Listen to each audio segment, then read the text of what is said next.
우리가 앞서 우리 집사님 말씀하셨던 것처럼 미네협정에 이제 낸 챔벌린과 그 다음에 스탈린 사이에 맺어진 협정은 그 제목 자체가 이제 우리 시대의 평화라고 하는 그러한 닉네임을 가지고 있는 그런 이제 뭐 조약입니다.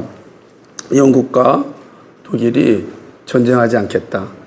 라고 하는 거예요. 1년 정도 이게 유지만 돼요. 그 다음에 다시금 영국 본토는 스탈린이 다 폭격해가지고 아주 그냥 작살이 났죠. 그런데 이때의 이제 문제가 뭐였냐면 단순하게 그냥 영국과 독일이 전쟁하지 않겠다라고 하는 것으로 끝나는 것이 아니고 독일이 이제 주변에 있는 다시 말하면은 자기 독일이 다스리고 있는 나라들, 특별히 여기 체코슬로바키아를 이제 독일이 이제 먹을 수 있도록 이제 허락을 한 거죠, 양쪽에서. 그러니까 이게 아주 얼마나 나쁜 조약입니까?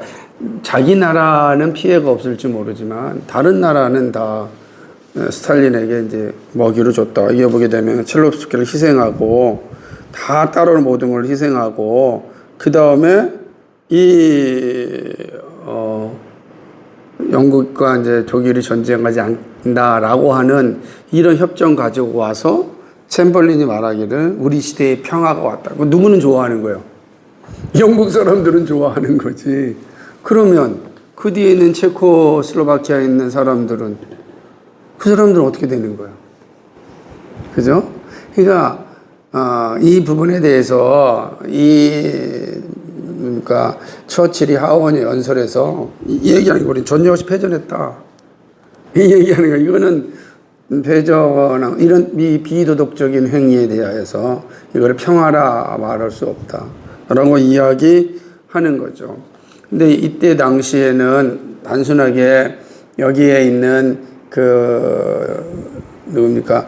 스탈린뿐만 아니라 또 당시 이탈리아의 무솔리니 또 이제 같이 다 동조하는 상황이에요. 민족 자결주의라고 하는 그 원칙에 따라서 이루어지는 상황 속에 있었기 때문에 그러니까 무솔리니 같은 경우를 우리가 생각해 보았던 것처럼 이탈리아의 공산주의를 이탈리아를 아주 그냥 공산주의를 이탈리아 아주 독재적으로 만든 파시즘 정권을 만들었던 이게 다 스탈린의 나치즘 정권과 별 차이가 없고 그로 인하여서 이탈리아에서는 안토니오 그람시와 같은 사람들의 공산당이 만들어지는 계기가 되고 이 그람시를 국회의원이었거든.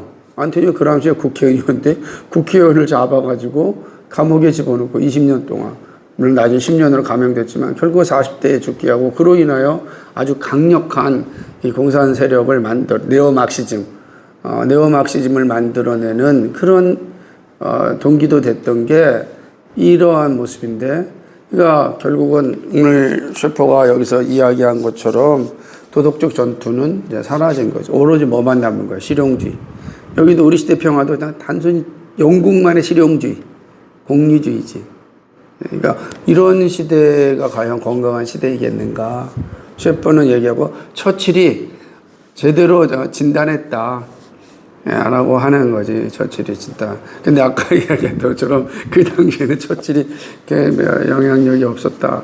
라고 하는 거 오늘 잘 배웠는데, 그러니까 참 안타까운 시대의 모습을 사는데, 근데 이게 꼭 그 시대만의 모습이 아니다라는 거죠. 우리 시대도 얼마든지 그냥 우리의 실용주의, 우리의 공리주의를 위해서 얼마든지 강요된 질서를 도덕적인 질서가 아니라 강요된 질서를 요구할 수 있고 그리고 개인적인 평안과 풍요만 준다면 얼마든지 강요된 질서를 수용하겠다라고 하는 이 의식이 이거 편만해져 있잖아요. 우리도 우리 가정, 우리 교회 아니면 나의 삶만 안전시켜 준다면 당신들이 뭘 하든지 우리 관계가 없다라고 한다면 이 끔찍한 거 아니겠습니까? 이러한 모습들은 단지 그냥 현대 20세기 초의 이야기가 아니라 지금 21세기의 우리 사회도 여전히 진행 중에 있다라고 하는. 그러면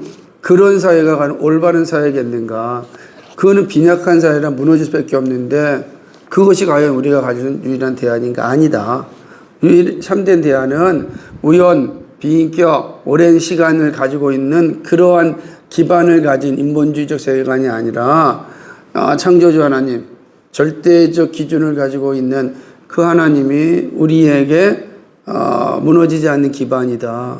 이걸 지금 강조하는. 근데 이런 기반을 가진 사람이 절대 다수가 될 필요는 없다.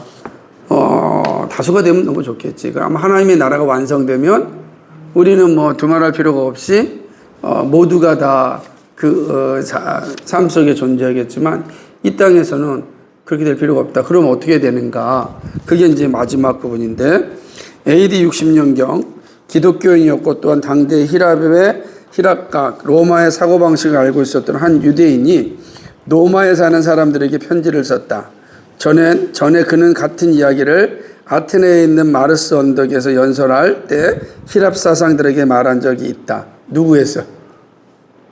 바울이지. 바울 얘기야. 그는 위로는 아크로폴리스가 있고 아래에는 고대 시장이 있는 장소, 즉 아테네 사상가들이 토론하기 위해 모였던 곳에서 말했다. 어디겠어요? 아고라 같이 아레오바고 아고라에서 이야기하는 겁니다. 지금도 거기에 가면은 이렇게 돌판에다가 바울이 와서 전도하였던 그런 장소가 있어요. 말 그대로 바로 위에는 아크로폴리스 신전이 있고 그 밑에 쭉 내려오면은 광장이 있어. 그 광장의 한 모퉁이에 이제 서가지고 바울이 전도하였던 그 장면이 딱 가보면 이게 요충지구나. 올라오는 길과 내려가는 길과 아크로폴리스 올라가는 길 그 아래에 있는 게 이 마르스 언덕 아레오바고라고 하는 광장인데 되게 재미있는 혹시라도 나중에 그리스를 가게 된다면 아테네 아크로폴리스 아테네 신전만 보지 말고 그 밑에 아레오바고 광장을 꼭 보고 거기에 이렇게 영어로 싹 써 있는 거를 보면 대부분 사람들 기독교인이 아니고는 다 지나쳐가는 것인데 그게 중요합니다. 그리고 그 밑으로 쭉 내려오면은 바로 이제 소크라테스의 무덤이 있는 거야. 그 아래에 이제 보게 되는 겁니다. 이때 그가 이제 준 내용이 뭐냐면 이게 이제 로마 교회에 보낸 그런 편지인데 그 밑에 보면 그는 히랍과 로마의 세계관의 통합 내용은 우주의 존재와 우주의 형식 혹은 인간의 특성이 제기하는 문제에 답을 주기에 충분하지 않았다고 말했다. 그렇죠. 로마서 사도행전 17장에 보면은 너희들이 알지 못하는 신에게도까지 니네가 경배하는 것을 내가 보았다. 그렇게 얘기하니까 당시에 아테네에 있는 사람, 로마에 있는 사람 다 마찬가지로 그리스 로마 신하들은 알지 못하는 신들, 어떤 신인지도 모르는데도 그냥 이렇게 숭배하는 게 있었던 겁니다. 그러면서 얘기하기를 그는 그런 충분하지 못한 이 답을 가지고 있는 그 세계를 향하여서 참된 답이 무엇인지를 이야기하는 겁니다. 그것이 로마서 1장 18절과 20절 말씀이에요. 가시겠습니다. 하나님의 진노가 불의로 진리를 막는 사람들의 모든 경건치 않은 불의에 대하여 하늘로 쫓아 나타나는 이는 하나님을 알만한 것이 저희 속에 보임이 즉 이를 저에게 보이셨느니라. 창세로부터 그의 보이지 아니하는 것들 곧 그의 영원하신 능력과 신성이 그 만드신 만물에 분명히 보여 알게 되나니 그러므로 저희가 핑계치 못할지니라. 아멘. 여기서 그는 우주와 그 형식과 인간의 인간됨은 성경이 아주 자세하게 보여주는 것 똑같은 진리를 말해준다고 한다. 그렇죠. 인간의 인간됨, 우주와 그 형식과 인간의 인간됨, 이거는 바울이 정확하게 말해주고 있는 겁니다. 이 세계는 하나님께서 창조하셨습니다. 사람은 창조주 하나님의 형상으로 지음받았습니다. 그러므로 사람은 한 인격체입니다. 우연과 그 다음에 긴 시간과 비인격적인 존재로 우주가 존재하지 않고 우리가 존재하지 않는다라고 이야기하는 것이죠.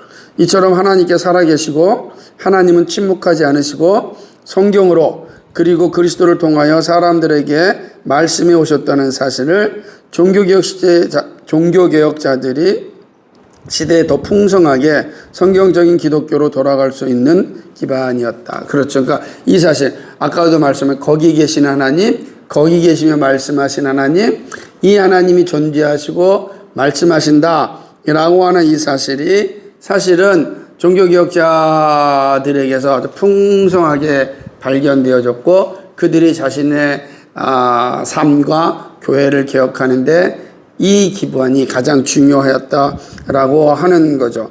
그래서 이것이 성경적인 기독교로 돌아갈 수 있는 기반이었어요.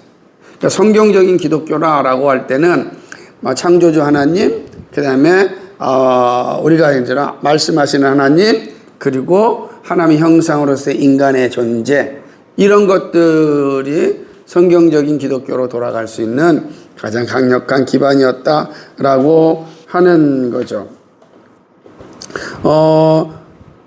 뿐만 아니라 여기 또 읽었습니다. 그것은 사람들이 오직 그리스도의 죽으심을 기반으로 하여 하나님께 돌아갈 수 있다는 가능성에 대한 메시지였다. 하지만 그것과 함께 보다 더 성경적인 기독교에 세워진 사회와 문화에 나타난 형식과 자유를 포함하여 다른 많은 사실들이 나왔다. 그렇게 해서 생긴 자유는 거대한 것이지만 성경에 나타난 형식을 가지고 있던 그 자유는 혼돈에 이르지 않았다. 그리고 그것이 바로 우리에게 미래에 대한 희망을 줄 수 있는 것이다. 즉 이것이 아니하면 강요된 질서뿐이다. 셰퍼는 말하기를 이 성경적인 기반을 가진 그런 사회가 아니라고 한다면 결국은 남는 거는 강요된 질서 외에는 없다. 자유도 강요된 자유일 뿐이다. 라고 하는 것을 이야기하는 거죠. 그래서 이제 마지막 결론으로 셰퍼는 얘기합니다. 1장에서 말한 바와 같이 사람들은 자신이 인식하는 것보다 더 일관성 있게 자신의 세계관에 따라 행동한다. 문제는 외부의 것이 아니라 문제는 올바른 세계관을 모든 사람에게 존재하는 것에 대한 진리를 주는 세계관을 가지고 그것에 따라 행동하는 것이다. 누가요? 그러니까 바른 세계관을 가지고 살아가는 그리스도인의 존재가 필요한 것이죠. 이게 이제 우리에게 주어진 과제라고. 항상 역사 속에서 교회는 작았습니다. 그래서 다수가 된 적이 없어요. 다수가 된 적이 없다고. 물론 이제 중세 시대는 왜곡된 기독교가 다수였죠. 다수. 그러나 종교개혁 이후로는 성경적인 기독교는 다수가 되지 못하였다라고 하는 것입니다. 그러니까 이러한 시대에 여전히 이 세상의 세계관과 문화를 이끌어가는 역할을 사실은 기독교가 감당하였다라고 본다면 지금도 마찬가지라는 거지. 그러니까 우리에게 주어진 사회라고 하는 이 불의한 사회 속에서 정말로 바른 성경적 세계관을 가진 그리스도인들이 어느 자리에 있는가가 중요한 거지. 그거 되게 힘든 일이죠. 분명하게 어려운 일입니다. 그렇지만 놀라운 것은 이 세상 사람들은 그 빈약한 가치만을 쫓기 때문에 참된 가치가 필요한 곳으로는 잘 가지 않는다고. 그건 직장도 마찬가지고요. 그거는 마찬가지로 우리의 삶의 자리도 마찬가지고. 그때 우리가 그 자리는 누구만 갈 수 있겠는가? 견고한 세계관을 가진 사람만 가는 거지. 아니 빈약한 세계관을 가진 사람이 어떻게 그런 자리에 가겠냐고. 못 가요. 견고한 세계관을 가진 사람이 그러한 자리에 가서 그 세계를 변화시키는 일을 하는 거지. 그러나 이 땅에서 완전한 변화란 존재할 수 없고 오직 우리는 하나님의 나라가 이 땅에 완성될 때까지 나에게 주어진 자리에서 끊임없이 그 일들을 감당해 나가는 거예요.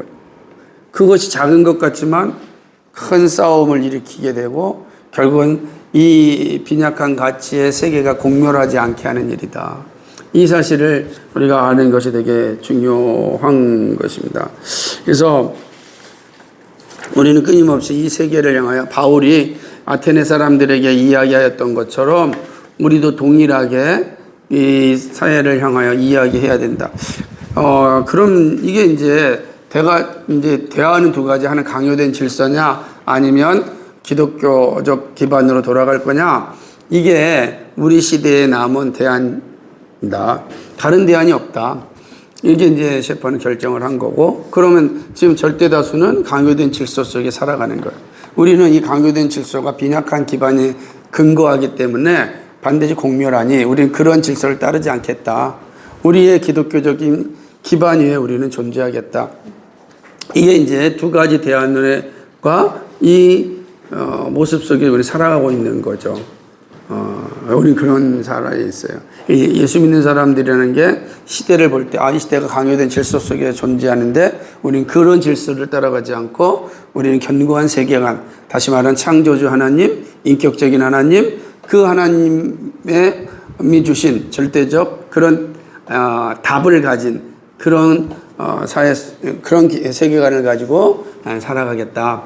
이게 이제 우리의 모습입니다. 그럼 이 땅에 두 가지밖에 없어요. 그죠? 우리는. 근데 다수는 뭐예요?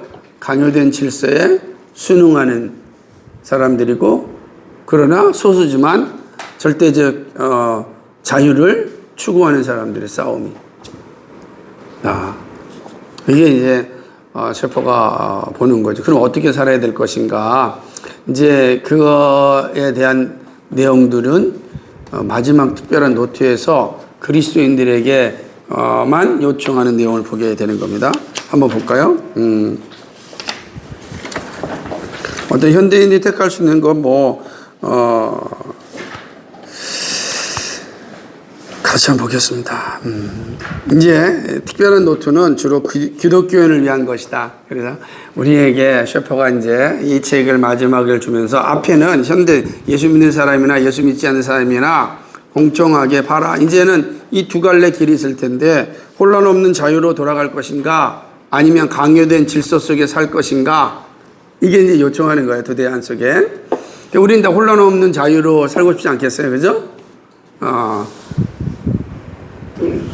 어떻게 살 것인가 결정하라는 거예요. 그러면서 마지막에 기독교인을 위한 특별한 노트를 주는데, 이거는 한가 시간씩 얼마 되지 않으니까 읽어보면서 좀 마치도록 하겠습니다. 첫째로 한번 볼까요? 시작. 첫째로, 지금 세대 인본주의적 사고방식의 특징이 무엇이 기억하자. 그 특징은 이분법, 즉 의미와 가치에 대한 낙관론을 이성에 의해서 분리하는 것을 수용한다는 점.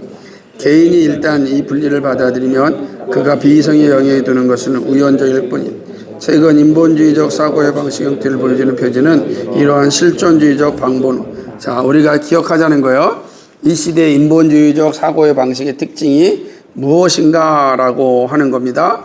의미와 가치에 대한 낙관론을 이성에 의해서 분리하고 있다라고 하는 거예요. 그러니까 이성적으로는 의미와 이 낙관의 자리, 다시 말해 우리가 앞서서 배웠던 것처럼 우리의 의미와 낙관이 합리적인 이성에 두지 않고 어디에 두고 있는 거예요?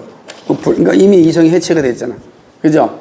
이성이 예를 들자면은 근대에는 이성적인 존재를 갖지만 현대에 오면서 이제는 이성이 가지고 있는 기능에 대한 문제들을 제기하면서 이제는 우리가 하면 절대를 해체하고 있는 그런 사회 속에 있다라고 하는 것이죠.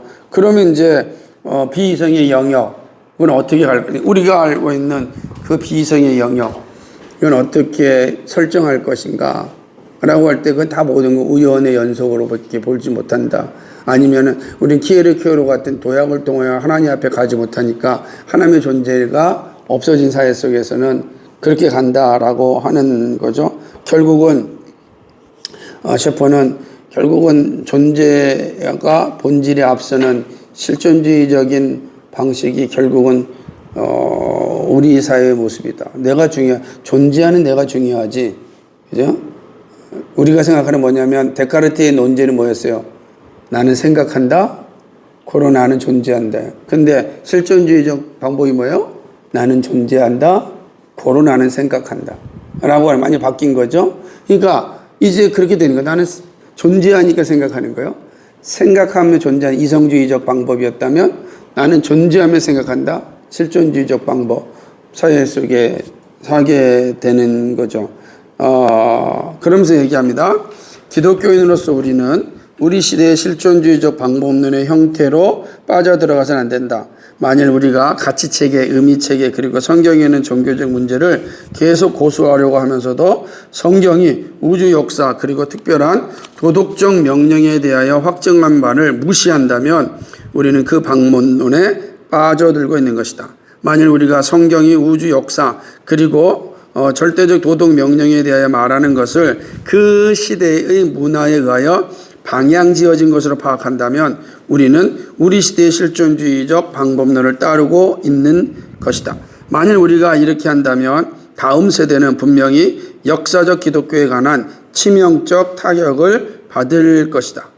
되게 중요한 게 되는 것입니다. 무슨 말이냐면 오늘날에 지금 우리는 다 문화에 따라서 성경도 해석을 달리하고 있는 겁니다. 문화로 성경을 보는 일들이 일어나는 거예요. 무슨 말이냐면 모든 문화가 다 동성애를 존중한다면 동성애가 진리가 되는 거예요. 그러니까 문화에 따라가는 거예요. 그뿐만 아니라 젠더도 마찬가지죠. 이게 성경적 근거에서 나온 것이 아니라 문화에 의하여서 만들어진 거고 그것은 긴 시간 동안 예를 들자면은 프랑크푸르트파들 또는 니체의 이런 이론들 앞서서 놓았던 루소의 생각들 긴 역사 속에 끊임없이 이야기를 통해서 시대마다 바뀌었고 마침내 그것이 폭발하였던 현대사회에서 이제는 우리도 그 문화에 의해서 절대적 진리가 이제 무너지고 있는 거예요. 그렇게 해석하고 있는 거예요. 그래서 우리도 문화에 따라 살아간다면 결국은 우리 역시 똑같은 상황 가운데 이르게 된다. 그러니까 기독교는 더 이상 존재하지 못하게 되는, 존재하지 못한다. 치명적인 타격을 받게 될 수밖에 없다라고 하는 것을 지금 이야기하고 있는 것입니다. 그러니까 우리는 이제 성경으로 세상을 이해하고 하나님의 관점으로 세상을 바라봐야지 세상의 관점, 문화의 관점으로 성경을 바라보고 문화의 관점으로 하나님을 해석해서는 안 된다. 이게 지금 셰퍼가 얘기하는 거죠. 또한 우리 자신이 우리 세대의 핵심적인 특징을 가지고 있다면 우리는 역사상의 이 시점에서 가난하고 분열된 우리 세대에 마땅히 울려야 할 목소리가 될 수 없다. 성경에 관하여 우리가 실존주의적 방법론에 빠져 있다면 우리는 기독교인이 자기 세대와 자기 문화에 마땅히 해야 할 회복시키는 소금이 될 수 없다. 이해가 되죠? 우리가 만약 실존주의적 방법론에 빠져 있다고 한다면 이 시대의 문화를 성경적인 가치관으로 회복시키는 일에 어떠한 힘도 쓸 수가 없는 거지. 우리도 똑같이 그럼 무슨 말이냐면 내가 존재하니까 하나님이 있는 거예요. 이해가 돼요? 그러니까 실존은 본질에 앞선다고 하니까 내가 없다면 다른 것도 없는 거예요. 내가 없는데 생각이 있어요? 그게 보는 거지. 근데 이렇게 된다면 실존적인 방법 우리가 앞서 보았듯이 내가 존재한다라는 것에 대한 체험, 한계 체험 같은 것이 있을 때 내가 존재. 그러니까 내가 지금 존재한다라고 하는 이 관점을 어떻게 이해할 것인가라고 하는 문제에서 하나님이 사라진다고 하면은 결국은 나는 체험을 통해서만 내가 존재한다는 걸 아는 건데 그 체험이라는 건 비인격적인 거잖아. 그러니까 비인격적인 것을 통하여 인격적인 내가 존재한다는 것을 이해한다는 게 얼마나 이상해. 근데 우리는 그런 방법론을 채용하게 된다면 과연 이 시대를 향하여서 무엇을 말할 수 있겠는가? 시대를 변화시키는 일에 기독교인이 할 수 있는 일 아무것도 없지. 똑같으니까. 근데 우리가 가능한 것은 우리는 절대적 진리를 가지고 있기 때문에 계속해서 변하는 이런 진리 속에서 흔들리지 않고 우리가 이 시대를 향하여 말할 수 있다는 거죠. 또 둘째 볼까요? 시작. 둘째로 기독교인으로서 우리는 참된 세계관을 알아야 할 뿐 아니라 의식적으로 그 세계관에 따라 행동하여 우리의 개인적 역량과 집단적 역량이 미치는 한도 내에서 전체 생활에 둘이 걸쳐 있는 모든 부분과 모든 국면에서 사회에 영향을 줄 수 있어야 돼요. 그렇습니다. 그러니까 우리에게 존재하는 것에 대한 진리를 말해주는 세계관을 알아야 할 뿐만 아니라 성경이 말하는 세계관을 알아야 할 뿐만 아니라 그 세계관에 따라 의식적으로 살아야 되는 것이 필요하다. 그래야 이 가변적 세상에서 흔들리지 않고 그 가변적 세상을 변화시킬 수 있는 힘이 우리에게 있다. 그러니까 우리가 이런 절대적 세계관을 가지고 있지 못하면 우리도 사회 속에서 어떠한 힘도 발휘할 수가 없는 거예요. 그 기독교인들이 왜 지금도 한국 사회에서 영향력을 끼쳤다가 지금 무너지고 있는가? 지금 우리의 세계관이 빈약해지고 있는 거지. 그 왜 빈약해졌는가? 하나님의 말씀 속으로 들어가지 않기 때문이지. 의식적으로 살려고 하지 않기 때문에. 왜? 우리도 여전히 빈약한 세계관에 사로잡혀 있기 때문에 그런 거죠. 예를 들자면 우리도 여전히 왜 직장을 가야 되고 왜 결혼을 해야 되고 왜 교회를 세워야 되느냐라고 하는 세계관이 단지 개인적인 평안과 풍요를 위하여 직장이 필요하고 그리고 결혼이 필요하다고 한다면 그거는 세상과 똑같지. 그런 사람들이 세상을 변화시킬 수는 없지. 근데 우리는 그러지 않고 하나님의 영광을 위해 산다면 남들이 가지 않는 곳에 과감하게 갈 수 있는 힘이 우리에게 있는 거예요. 그런 사람들이 세상을 변화시키는 거거든. 안 그러겠어요? 모두가 다 좋은 데 갈 수 있을 때 다 걸로 가려면 몰리잖아 막. 그런데 아무도 가지 않으려고 하는 곳이 저곳은 정말로 가야 될 곳인데 그렇지 않는다면 사회는 어떻게 되겠나. 그러니까 기독교인들이라는 것은 정말 하나님의 위대한 역사를 기억하면서 힘든 곳을 갈 수 있는 용기가 필요합니다. 우리가 힘든 곳을 갈 수 있는 용기가 필요하죠. 마찬가지야. 목회도 마찬가지야. 편하게 갈 수 있는 길이 있지만 바르게 가는 길이 더 중요하다는 거죠. 항상 그래 중요한 거예요. 우리의 삶도 그렇다는 거예요. 세 번째, 같이 읽겠습니다. 우리는 노예제도 시대 명의의 시대를 돌아오면서 노예제도에 반대하여 축적된 부의 무자비한 사용에 대한 공개적으로 소리를 높이고 행동했던 엘리베스 프라이, 사프츠 베리경, 윌리엄 일버포스 그리고 존 웨슬리 같은 기독교인들에게 감사한다. 나는 미래의 기독교인들이 우리 시대 우리가 인종 분야와 축적된 부의 무자비한 사용 분야에서 발생하는 악습에 반대하여 소리를 높이고 행동하는 지한 것을 감사하게 생각하는지 의심스럽다. 그럼에도 읽겠습니다. 시작. 하지만 동시에 똑같이 우리 시대의 특별한 질병이며 위협인 권위주의 정치의 발행에 반대하여 역시 목소리를 높이고 행동하는데 이 세대가 균형을 취할 것인가? 즉 우리는 권위주의 정치가 진영하는 이름표에 무관하게 또 그 근원에 무관하게 그 모든 형태의 권위주의 정치에 대하여 저항할 것인가? 권위주의 정치에 대한 위험은 기독교회는 자신의 종교적 활동, 복음전도 그리고 생활 양식이 방해받지 않는 한 침묵할 것이라는 점에 있다.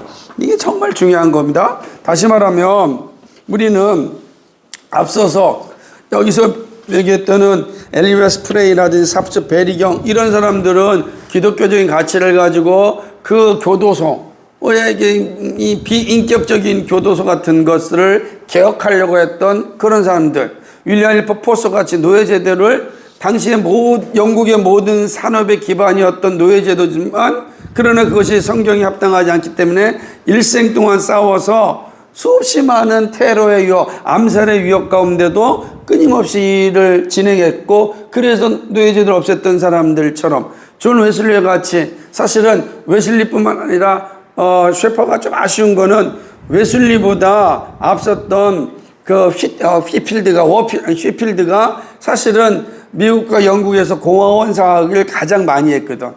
그러니까 칼빈주의적 신앙을 가졌던 휘필드가 그런 공화원 사역을 많이 하였고 그것을 이어서 웨슬리가 최선을 다해서 감당하였고 확장시켰던 이런 모습들 부를 재분배하는 것 이런 것에 앞장섰던 것을 감사하고 있는데 그렇다면 지금도 마찬가지라는 거죠.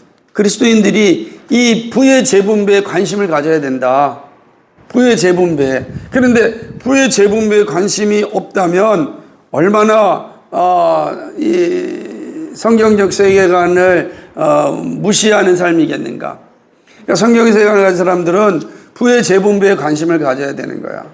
여러분이 열심히 버는 거를 잘 분배할 수 있는 능력을 키워야 되는 거지. 물론 정말 일반적으로 별로 내 한 가정도 꾸리기도 힘든데 부터 분배야 이런 생각을 가질 수 있지만 의식은 항상 거기가 있는 거지. 의식은 무슨 말 알죠? 뿐만 아니라 권위주의적 정치에 우리는 순응하면 안 된다라고 하는 것. 단순하게 교회가 평안하고 그리고 나의 복음 전도에 있어 문제가 없다고 한다면 그 권위주의 정부, 독재적 정부에 대하여서 무조건 순응하는 게 그게 성경적 세계관을 가진 게 아니다. 라고 이야기하는 거지. 안 그러겠어요? 그러니까 우리는 좌우를 떠나서 성경이 가지고 있는 정치적 이 세계관의 관점에서 분명하게 말할 수 있는 능력을 키워야 되는 거예요. 열심히 훈련을 하고 준비해야 되는 거죠. 좌우의 이념이 흔들리면 안 되고 성경의 세계관을 가지고 살아야 되는 거예요. 이거는 정말 끊임없는 훈련이 필요한 거지. 그래야만 이 권위주의 정부, 강요된 질서를 요구하는 이 정부에 대하여 아니오라고 말할 수 있는 그런 힘을 갖는 것이 바로 성경적 세계가 가진 그리스도인의 모습이다. 그래서 셰퍼는 이런 측면에서 정말 지혜롭게 잘했는데 오해도 받았지만 잘했어요. 목사님이 앞으로 나올 프란스 셰퍼의 정치 신학에서는 이 부분을 중점적으로 다룰 것이고 그 책을 이제 공부하게 되면 우리가 어떤 시대에 어떻게 시대적 상황 가운데 성경적 세계관을 가지고 살아야 될 것인지를 고민하게 되는 그런 아마 좋은 시간이 되리라 생각해요. 아마 최선을 다해서 집필하고 있는데 어쨌든 이제 이런 모습도 되게 중요하다는 것입니다. 우리가 그렇다고 해서 반드시 이 문제 바로 써야 되는데 보세요. 되게 중요한 건데 여기서 나옵니다. 하지만 우리는 뭐가 되어야 된다? 현실론자가 되어야 된다. 제가 여기서 얘기하는 게 그게 바로 셰퍼의 선지자적 현실주의자라고 하는 명확한 자리가 여기에 있다.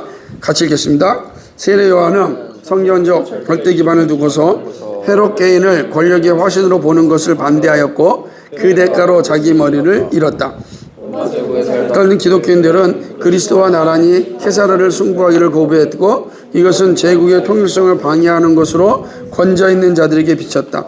많은 사람에게 이 사실은 큰 희생을 가져왔다. 자, 현실적으로 얼마든지 헤롯에게 대하여 뭐 할 수 있습니까? 내가 복음 전도하는데 헤롯이 도와준다고 한다면 헤롯의 비도덕적인 것에 눈 감겠다. 이게 똑같은 거예요. 아까 우리 시대 평화, 체인벌린이 얘기했던 내용과 똑같은 거예요. 우리 영국에 해만 없다고 한다면 체코슬로바키아를 먹든 부시든 네 맘대로 하세요 라는 것과 다른 게 없는 거예요. 이 얘기를 하는 거지. 결국은 그러나 초대교회 성도들은 그렇게 하지 않았어요.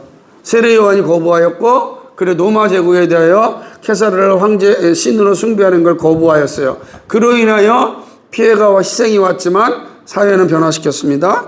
또 읽어봅시다. 하지만 우리는 또 다른 방식으로 현실을 직시하자. 만일 기독교인으로서 우리가 권위주의 정치가 내부에서 자라거나 외부에서 나타날 때 발언하지 않으면 결국 우리나 우리 아이들은 사회와 국가의 적이 될 것이다. 참으로 권위주의 정부는 자신의 자의적 절대를 판단할 참된 절대를 가지고 있고 그 절대에 기초하여 말하고 행동하는 자들을 묵인하지 못한다. 이 사실은 로마 제국에 대한 초대교회가 지니고 있던 문제였고 이 특별한 문제가 케사르 숭배와는 다른 형태로 취할 것이기 거의 분명할지라도 그런 국가와 사회를 판단할 수 있는 절대를 가지고 있다는 이 기본 문제는 동일할 것이다. 우리가 권위주의 정부에 대해서 발언하지 않는다면 이제 어떻게 되겠어요? 권위주의 정부는 우리에게 해를 끼치지 않을 겁니다. 그러나 우리는 절대적 기준을 가지고 있기 때문에 유일하게 권위적 정부에 대해서 말할 수 있는 힘이 있는 거예요. 근데 이걸 침묵하면 어떻게 되겠어요? 강요된 질서만이 이 사회에 지배하게 될 것이고 절대적 진리라고 하는 건 의미가 없지. 그게 우리 시대에 올 것이다. 그러므로 이야기하기를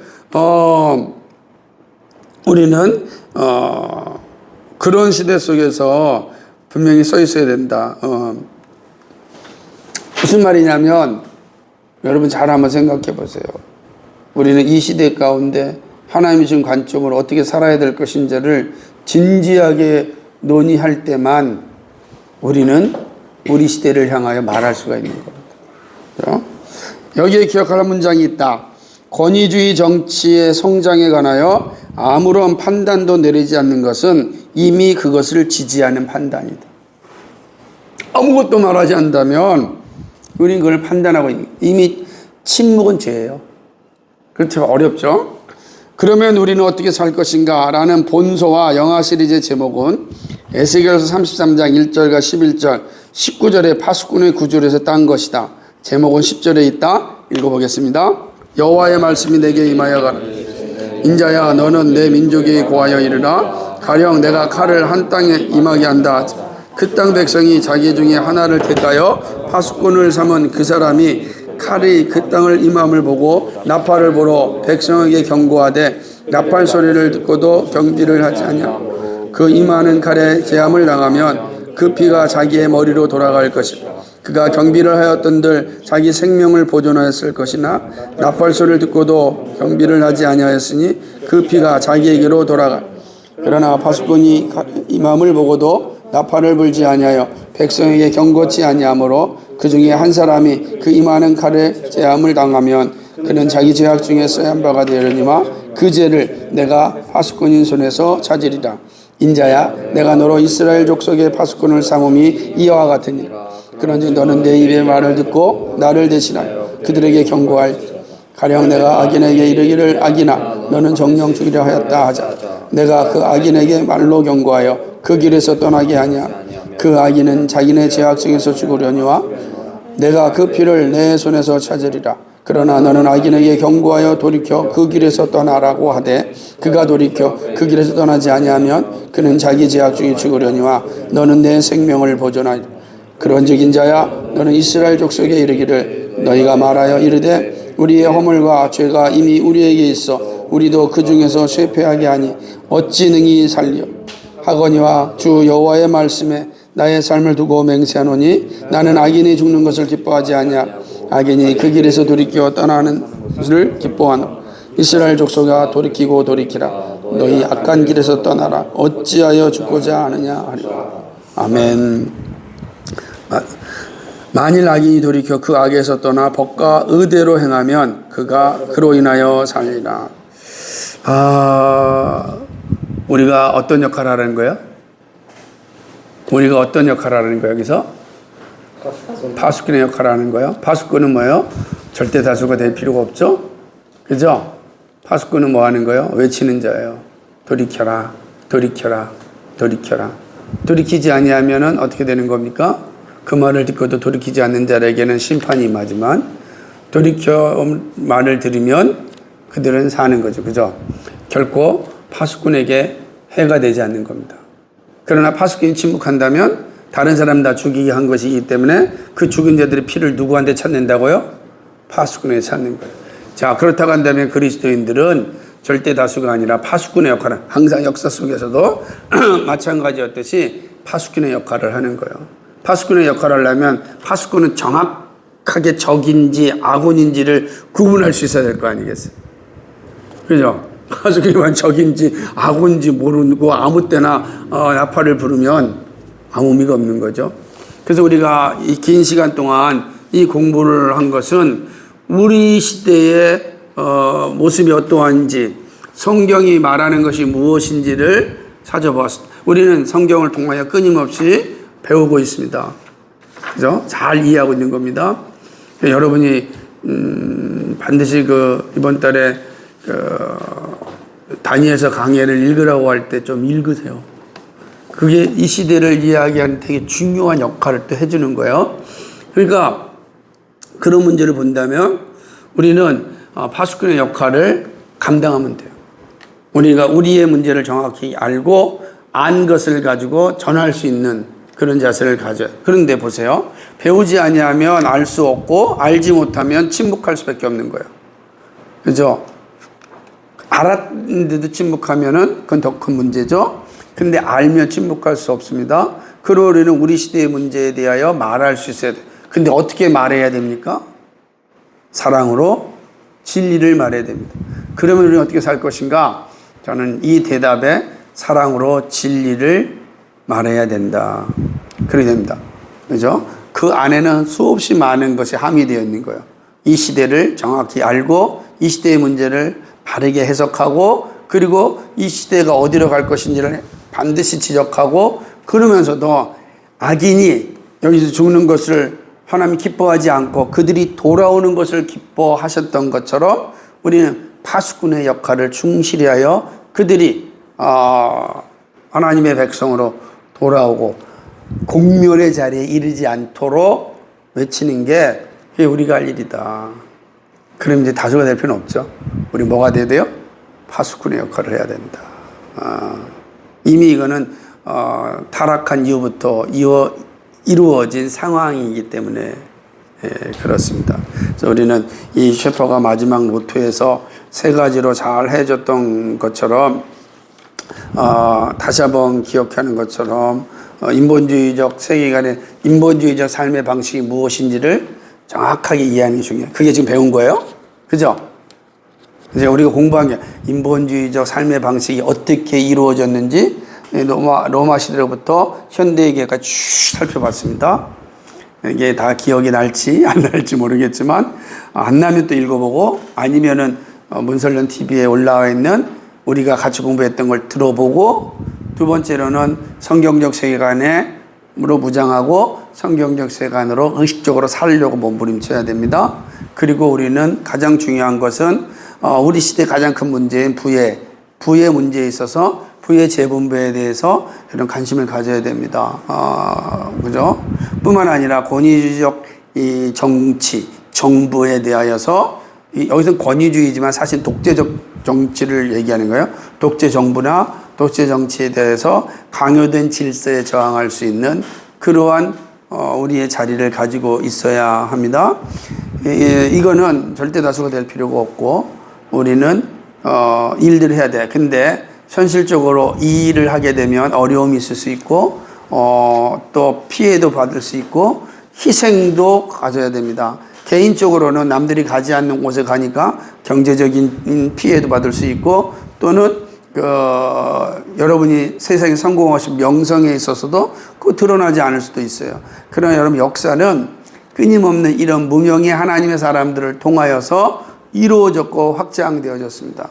우리가 알고 있는 종교개혁의 아름다운 열매 루터나 칼빈이 그 위대한 역사는 하나님께서 두 사람에게만 칭찬할 것이 아니고 이 루터와 칼빈이 나오기 이전에 믿음의 선배들 있었죠.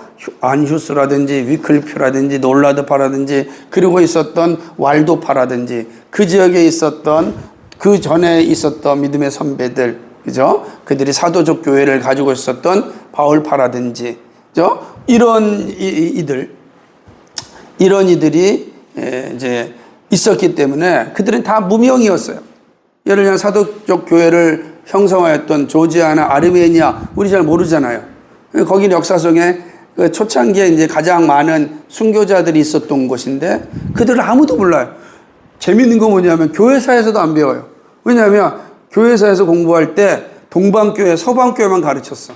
그런데 사도적 교회도 있었단 말이에요. 그러나 그들의 이름도 없었지만 놀라운 것은 그들이 준비되어 종교개혁을 일으켰고 칼빈을 통하여서 위그너와 왈도파가 하나가 되어지고 완성된 그런 이제 종교개혁 교회가 탄생하게 되는 겁니다. 무명이 바로 하나님 나라를 이루는 거예요. 우리는 다 무명이잖아요. 작은 교회고 우리는 무명의 청년들이에요. 그죠? 근데 하나님께서 바른 세계관을 가지고 정말로 작지만 부의 재분배를 위해 노력하고 권위주의적 정치에 대해서 저항할 수 있는 그러한 발언할 수 있는 그런 믿음을 우리의 삶에서 갖는다면 여러분이 결혼하여 여러분 자녀들에게 계속 전수해 줄 수 있을 것이고 그것이 무명이지만 하나님이 우리를 통하여 그 역사를 일으키신다고. 그게 우리가 이 공부를 해야 된 이유고 우리가 존재하는 이유예요. 우리가 원당에 있지만 하나님의 나라를 재편할 수 있는 그런 능력을 가진 사람이다. 여러분 있는 자리에서 파수꾼의 역할을 한다면 하나님이 어떻게 사용할지 아무도 모릅니다. 그죠? 나는 아무것도 아니지만 나는 파수꾼이에요. 이해되시죠? 이게 우리가 이 셰퍼의 책을 통하여 배우는 겁니다. 예, 오늘 여기서 마치기로 하고요. 혹시 질문 있으면 이야기하시고, 이제 7, 8월 방학을 한 다음에, 또 우리 대표님이 내가 믿는 기독교 공부를 다 끝내면, 그 다음에 이제 제 두 번째 LS, 이제 실제적으로 그러면 거기 계신 하나님을 통해서 여기 공부했던 걸 어떻게 변증할 것인가, 어떻게 실제적으로 사람을 만나서 개별적 변증을 할 수 있는지를 배우고자 하겠습니다.